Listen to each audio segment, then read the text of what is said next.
Hi friends, welcome back to Veena Bharat YouTube channel. ಯಾರೆಲ್ಲ ನನ್ನ ಚಾನಲ್ನ ಫಸ್ಟ್ ಟೈಮ್ ನೋಡ್ತಾ ಇದ್ದೀರಾ, ದಯವಿಟ್ಟು ಲೈಕ್ ಮಾಡಿ, ಶೇರ್ ಮಾಡಿ, ಹಾಗೆ ಸಬ್ಸ್ಕ್ರೈಬ್ ಮಾಡ್ಕೊಳ್ಳಿ. ಮರೆಯದೆ ನೋಟಿಫಿಕೇಷನ್ ಬೆಲ್ ಐಕಾನ್ನ ಕ್ಲಿಕ್ ಮಾಡಿಕೊಂಡ್ರೆ ನನ್ನ ನೆಕ್ಸ್ಟ್ ವಿಡಿಯೋ ಅಪ್ಡೇಟ್ ನಿಮಗೆ ಕೂಡ ಸಿಗುತ್ತೆ.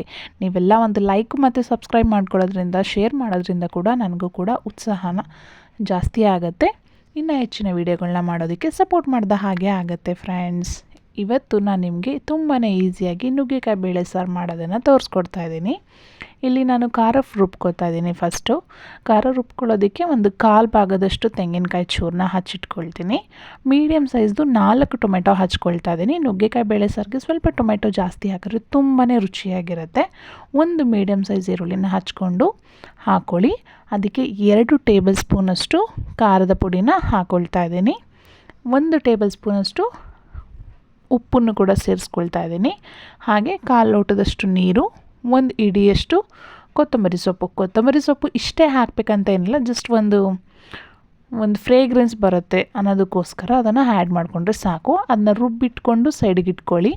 ಈಗ ನುಗ್ಗೆಕಾಯಿನ 1/4 kg ಅಥವಾ ಅರ್ಧ kg ಅಷ್ಟು ತೊಗೊಂಡ್ರೆ ಸಾಕಾಗುತ್ತೆ. ಒಂದು 4 ಮೆಂಬರ್ಸ್ ಆದರೆ ಅರ್ಧ kg ತೊಗೊಳ್ಳಿ, ಇಬ್ರಿಗಾದರೆ 1/4 kg ಸಾಕು.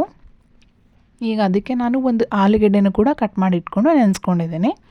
ನೋಡಿ, ಈಗ ನಾನು ತೋರಿಸಿರೋ ಅಳತೆ ಲೋಟದಲ್ಲಿ 1 ಕಪ್ಪಷ್ಟು ಅಂದರೆ 1 ಲೋಟದಷ್ಟು ಬೇಳೆನ ತೊಳೆದಿಟ್ಕೊಂಡು ಕುಕ್ಕರ್ಗೆ ಹಾಕ್ಕೊಂಡಿದ್ದೀನಿ.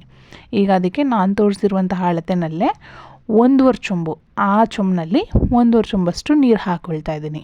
ಇದನ್ನು ಬೇಕಿಡುವಾಗಲೇ ನೀವು ಬೇಕಿದ್ದರೆ ಆಲೂಗಡ್ಡೆನ ಹಾಕೋಬೋದು, ನೋ ಇಶ್ಯೂ. ಸ್ವಲ್ಪ ಉಪ್ಪಿನ ಪುಡಿನೂ ಕೂಡ ಸೇರಿಸ್ಕೊಂಡ್ರೆ ಒಳ್ಳೆಯದು. ಈಗ ನೋಡಿ, ಅದನ್ನು ಬೇಕಿಟ್ಟಿದ್ದೀನಿ. ಕೂತ ಅಂತ ಕುದೀತಾ ಇದೆ. ಈಗ ಕುದೀತಾ ಇರುವಂತಹ ಸಮಯದಲ್ಲೇ ನಾನೇನು ರುಬ್ಕೊಂಡಿದ್ದೀನಿ ಅದನ್ನು ಕೂಡ ಪೇಸ್ಟನ್ನು ಅದರೊಳಗಡೆ ಹಾಕಿ ಮಿಕ್ಸ್ ಮಾಡ್ಕೊಳ್ತಾ ಇದ್ದೀನಿ. ಅದಕ್ಕೆ ಸ್ವಲ್ಪ ನೀರು ಹಾಕಿ ಜಾರಲ್ಲಿ ಉಳಿದಿರುವಂತಹ ಮಸಾಲೆಗೆ ಆ್ಯಡ್ ಮಾಡ್ಕೊಳ್ತಾ ಇದ್ದೀನಿ. ಮತ್ತು ಇದರಲ್ಲಿ ನಾನಿವಾಗ 1-2 ಸ್ಪೂನಷ್ಟು ಉಪ್ಪನ್ನು ಸೇರಿಸ್ಕೊಂಡಿದ್ದೀನಿ ನಾನು ಹಾಕಿರುವಂತಹ ಅಳತೆಗೆ. ಈಗ ನೋಡಿ, ಹಚ್ಚಿಟ್ಕೊಂಡಿರುವಂತಹ ನುಗ್ಗೆಕಾಯಿ ಮತ್ತು ಆಲೂಗಡ್ಡೆನೂ ಕೂಡ ಹಾಕ್ಕೊಂಡಾಗಿದೆ. ಈಗ ವಿಷಿಲ್ನ ತೊಗೊಳ್ಬೇಕು. ಅದಕ್ಕೋಸ್ಕರ ಲಿಡ್ನ ಕ್ಲೋಸ್ ಮಾಡಿ 2 ವಿಷಲ್ಸ್ ತೊಗೊಂಡ್ರೆ ಸಾಕು. ತುಂಬ ಜಾಸ್ತಿ ಬೇಯಿಸ್ಬಿಟ್ರೆ ನುಗ್ಗೆಕಾಯಿ ಒಡೆದೋಗ್ಬಿಡುತ್ತೆ. ಈಗ ಆರಿದೆ ವಿಷಿಲು. ಅದಕ್ಕೆ ಒಗ್ಗರಣೆ ಹಾಕ್ಕೊಳ್ತಾ ಇದ್ದೀನಿ.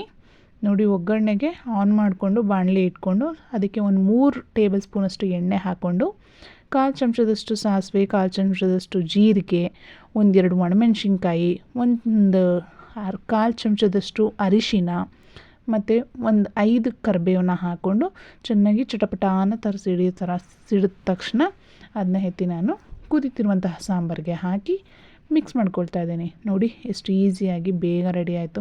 ತುಂಬ ಜಾಸ್ತಿ ಪ್ರೋಸೆಸ್ಸೇ ಇರೋಲ್ಲ.